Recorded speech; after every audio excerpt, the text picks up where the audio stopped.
अब मैं समय का भी सीमा है, उसको भी मैं देख रहा हूं और मैं इस मंच पे आमंत्रित करना चाहता हूं एसके पंकज जी को। सबसे पहले कि कम शब्दों में आप अपना वक्तव्य रखें। और हम मंच पर बैठे हुए आज के इस कार्यक्रम के मुख्य अतिथि और चंपारण के दानवीर के नाम से प्रसिद्ध NRI राकेश पांडे जी, मनोज कुमार जी, और जैसा मैं पहले ही बता दिया हूं कि क्रांतिकारी राजनीति में एक राजनीति की नई क्रांति लाने वाले, मतलब राजनीति की नई क्रांति के पर्यायवाची हमारे भाई देवा गुप्ता जी, आदरणीय मणिशंकर मिश्रा जी और नवयुवक सेना के राष्ट्रीय अध्यक्ष, डिजिटल मीडिया के पत्रकारों की एक आवाज, युवाओं की आवाज, बल्कि युवाओं नहीं चंपारण की आवाज अनिकेत पांडे जी, मंच पर बैठे हुए विशाल प्रताप सिंह जी, सामने में बैठे हुए नवयुवक सेना के सम्मानित सदस्य या फैंस। सदस्यों से ज्यादा महत्व हम लोगों के लिए फैंस का होता है। और ऐसे भी अब अनिकेत रंजन जी के फैन फॉलोइंग जो है वो बहुत ज्यादा बढ़ गई है। एक दिन में इनको लगभग 10-15 लाख लोग आराम से एक पेज पर देख लेते हैं। तो इसलिए मैं फैंस का भी शुक्रिया अदा करता हूं। और सब लोगों को मैं आज जो इन्होंने काम किया है, इस काम का क्या महत्व है वो समझिए। जो अभी मैं शुरू में आया तो एंकर महोदय ने मुझे आदेशित किया कि मुझे बताना है कि पत्रकारों को कौन कौन सी समस्याओं का सामना करना पड़ता है। तो पत्रकारों को 3-4 समस्याओं का सामना करना पड़ता है, जिसमें सबसे पहली समस्या होती है आर्थिक समस्या। जैसा सिखाया गया था हम लोगों को कि जब आप पत्रकारिता करते हैं तो समझिए कि गरीबी से आपने विवाह कर लिया, गरीबी से शादी कर ली। तो आज के युग में जब डिजिटल मीडिया के आ जाने के बाद में सम्मान पूर्वक ढंग से कुछ पैसा कमा करके और ढंग की पत्रकारिता करने की जब शुरुआत होती है, वैसे में अभी भी 50% से ज्यादा डिजिटल मीडिया के पत्रकार बंधु जो हैं, सुनिएगा सर, आप लोग ध्यान से सुनिएगा, ये जो समस्या मैं बता रहा हूं उसको ध्यान से सुनिएगा। तो 50% से ज्यादा जो डिजिटल मीडिया के पत्रकार हैं, उनके सामने उनका पेज मोनेटाइज या तो है नहीं तो है भी, तो पैसा कम आता है। और वैसी स्थिति में मान लीजिए कि 10,000 उनका व्यूज आ गया, 10,000 लोगों ने उनको देखा, लेकिन पैसा उनको $1 बना या नहीं भी बना, यानी 80 रुपया बना या नहीं भी बना, यानी 8,000 आया तो नहीं भी बना हो सकता है।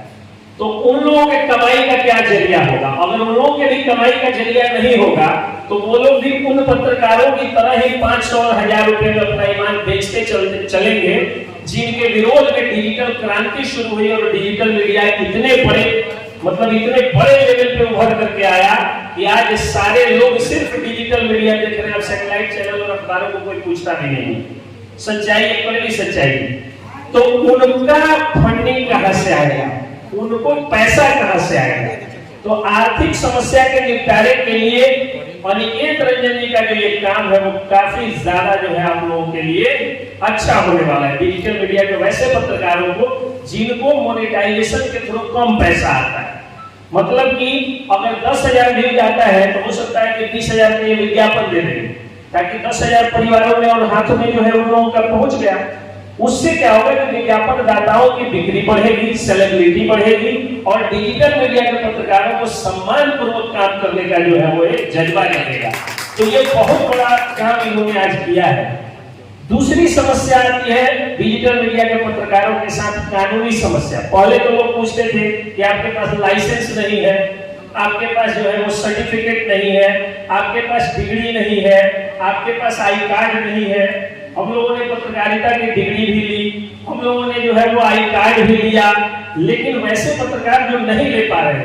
और एक बॉर्डर एरिया के एक पत्रकार हैं, उन्होंने गरीबी के कारण जो है कूद करके माइक उठाया और आज वो अच्छा पैसा कमा रहे। तो क्या उस पत्रकार को सिर्फ इसलिए पत्रकारिता नहीं करनी चाहिए कि उनके पास पत्रकारिता की डिग्री नहीं?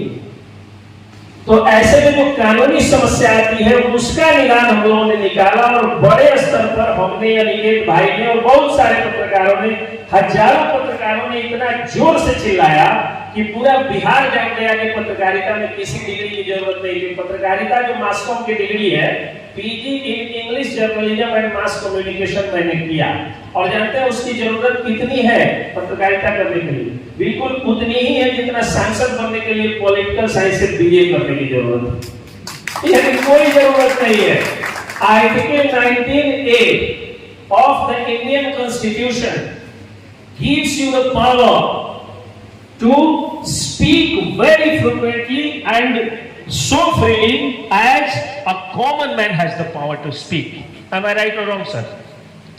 यानी वही आर्टिकल 19A भारतीय संविधान की जो आम आदमी को बोलने की ताकत देती है, जो आदरणीय देवा गुप्ता जी को ताकत देती है कि प्रधानमंत्री मोदी से भी लाल आंख करके वो सवाल कर सकते हैं, और जो राकेश पांडे जी को जो है वो ताकत देती है कि वो तेजस्वी यादव से लाल आंख करके सवाल पूछ सकते हैं, वही पावर जो है पत्रकारों को मिला हुआ है। तो लाइसेंस की और आई कार्ड की क्या जरूरत है?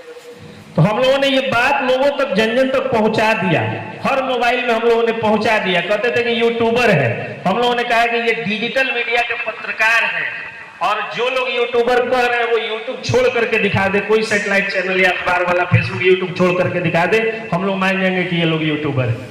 आपका यूट्यूब पर कम सब्सक्राइबर हो रहा है, फेसबुक पर कम फॉलोअर हो रहा है, तो उसका जिम्मा अनिकेत रंजन नहीं है।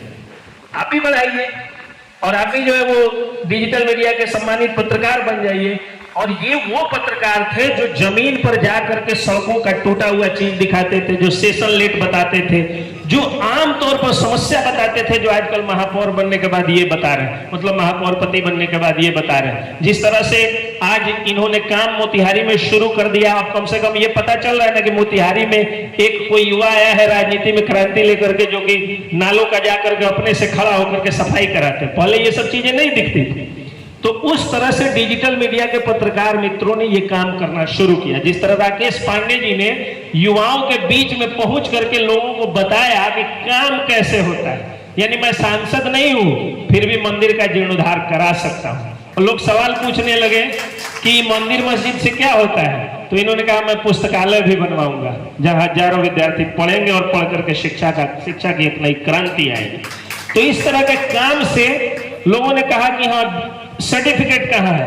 एक मेरा छोटा भाई गया, एक प्रखंड में घूस ले रही थी, वो बीडीओ महोदया जो है, तो घूस ले रही थी, तो पूछी क्या, जैसे ही गया सवाल पूछने तो करेंगे कि आपका तो ना आई कार्ड है ना सर्टिफिकेट है, बस तुरंत माइक रख दिया नीचे, बोला कि अब मैं एक आम आदमी हूँ, कैमरा ऑन है, अब एक आम आदमी के सवालों का आप जवाब दीजिए जो आर्टिकल 19A के तहत है।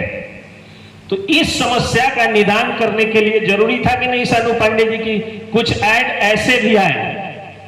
तो ऐसे भी ऐड आने के लिए इन्होंने जो ये काम शुरू किया है वो काफी काबिले तारीफ है, और मुझे कम शब्दों में बोलने के लिए आदेश मिला हुआ था और सुनना भी है।